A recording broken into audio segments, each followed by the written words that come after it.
In 1999, Russian President Boris Yeltsin dismissed his prime minister and promoted former KGB officer Vladimir Putin in his place. In December 1999, Yeltsin resigned, appointing Putin president, and he was re-elected in 2004.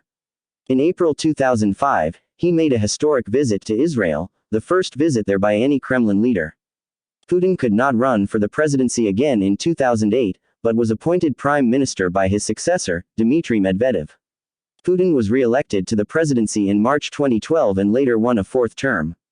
In 2014, he was reportedly nominated for a Nobel Peace Prize. Early life and political career. Vladimir Vladimirovich Putin was born in Leningrad, now St. Petersburg, Russia, on October 7, 1952.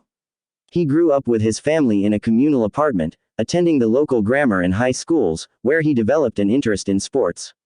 After graduating from Leningrad State University with a law degree in 1975, Putin began his career in the KGB as an intelligence officer.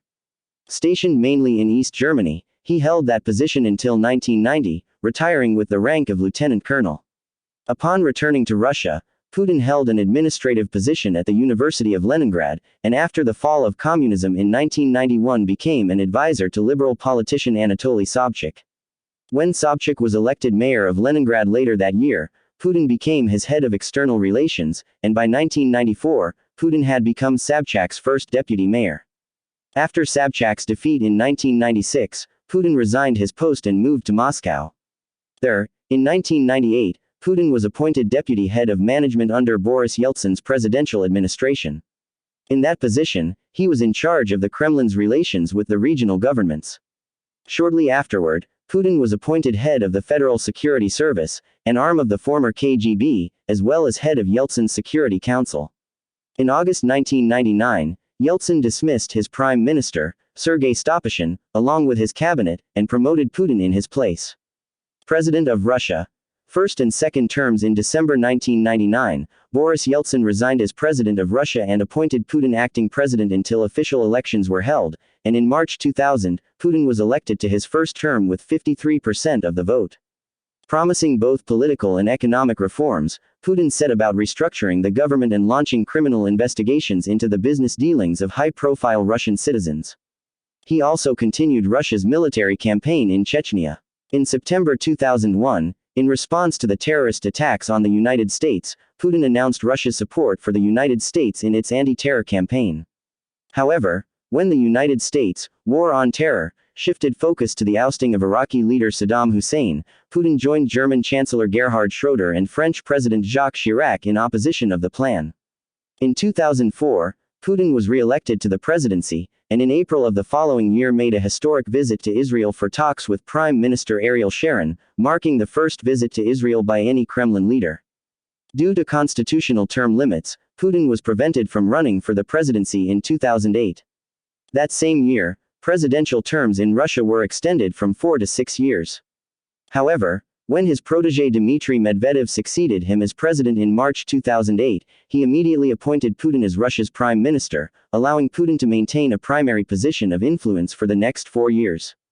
Third term as president. On March 4, 2012, Vladimir Putin was re-elected to his third term as president. After widespread protests and allegations of electoral fraud, he was inaugurated on May 7, 2012, and shortly after taking office appointed Medvedev as prime minister. Once more at the helm, Putin has continued to make controversial changes to Russia's domestic affairs and foreign policy. In December 2012, Putin signed into a law a ban on the U.S. adoption of Russian children. According to Putin, the legislation, which took effect on January 1, 2013, aimed to make it easier for Russians to adopt native orphans. However, the adoption ban spurred international controversy, reportedly leaving nearly 50 Russian children, who were in the final phases of adoption with U.S. citizens at the time that Putin signed the law, in legal limbo. Putin further strained relations with the United States the following year when he granted asylum to Edward Snowden, who was wanted by the United States for leaking classified information from the National Security Agency. In response to Putin's actions, U.S. President Barack Obama canceled a planned meeting with Putin that August. Around this time, Putin also upset many people with his new anti-gay laws. He made it illegal for gay couples to adopt in Russia and placed a ban on propagandizing non-traditional sexual relationships to minors. The legislation led to widespread international protest. Chemical weapons in Syria. In September 2013, tensions rose between the United States and Syria over Syria's possession of chemical weapons, with the U.S. threatening military action if the weapons were not relinquished. The immediate crisis was averted, however, when the Russian and U.S. governments brokered a deal whereby those weapons would be destroyed. On September 11, 2013, the New York Times published an op-ed piece by Putin titled, "A Plea for Caution from Russia." In the article, Putin spoke directly to the U.S.'s position in taking action against Syria, stating that such a unilateral move could result in the escalation of violence and unrest in the Middle East.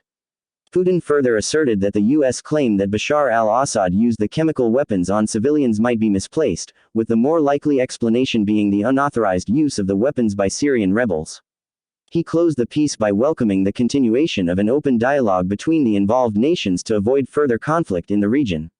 2014 Winter Olympics. In 2014, Russia hosted the Winter Olympics, which were held in Sochi beginning on February 6. According to NBS Sports, Russia spent roughly $50 billion in preparation for the international event. However, in response to what many perceived as Russia's recently passed anti-gay legislation, the threat of international boycotts arose.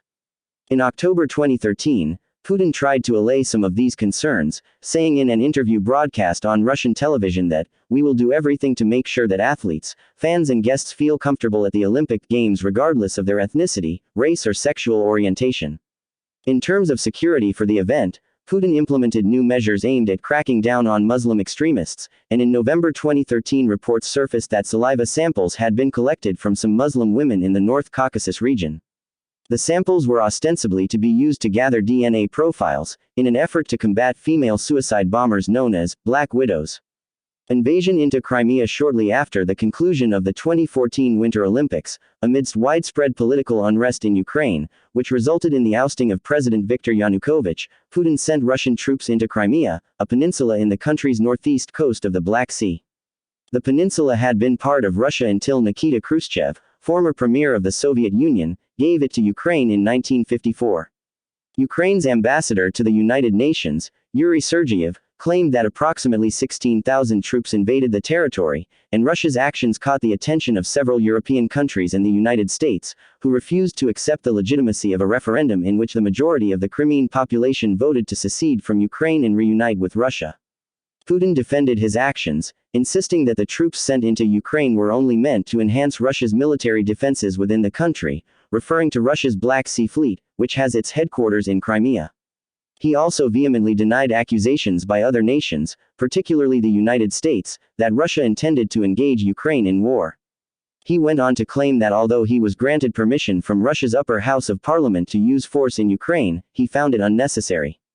Putin also wrote off any speculation that there would be a further incursion into Ukrainian territory, saying, "Such a measure would certainly be the very last resort."